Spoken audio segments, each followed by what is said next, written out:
আসসালামু আলাইকুম রহমতুল্লাহ। আশা করি সকলে ভালো আছেন। দেখুন, আমার বন্ধুর আকাশের নানুর বাড়িতে দুইটি বড় বড় পানক সাপ ধরা হয়েছে।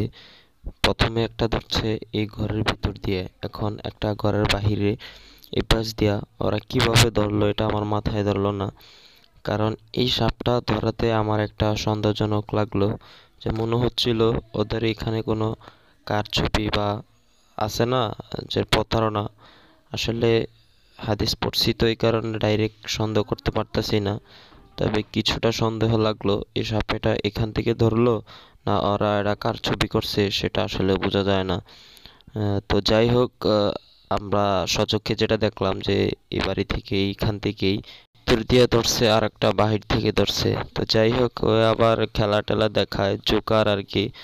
তো এই আর কি, দেখুন এগুলা ব্যাগের মধ্যে ঢুকাচ্ছে। আর ওই কি বলে আপনি একটু শুনুন আপনারা। এই যে একটা সাপ পাইছি বাবা, আপনাদের এলাকায় তেঁতুল গাছ আছে না, বড়ই গাছ আছে না, প্রত্যেক মাসে হিসাবে একটা নিকেশ চলে।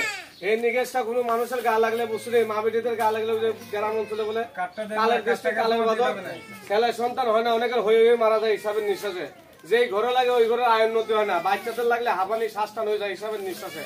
এটা দেখতে ভালো, শুনতে খারাপ। এটা দেখবে কালীবারক সাপের ব্যবহার না। এই ধরনের কোনো সমস্যা থাকে রাজু উস্তাদের সাথে খালি যোগাযোগ করবেন।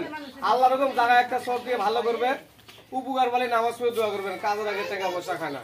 তবে আল্লাহর পাগল হইলেও হবে না। পানি রাখবেন, বাড়ি ঘরে সাপ এসে বাসা করতে না পারে এটা আমরা বন্ধ করে দেবো। কাঁচা গ্লাসে করে পানি রাখবেন যার যার ঘরের দরজা, আমরা করে দিয়ে বন্ধ করে দেবো, যেমন আপনাদের সাপে কামড় টামড় না আমার এসে ঢুকতে না পারে। দেখছেন তো?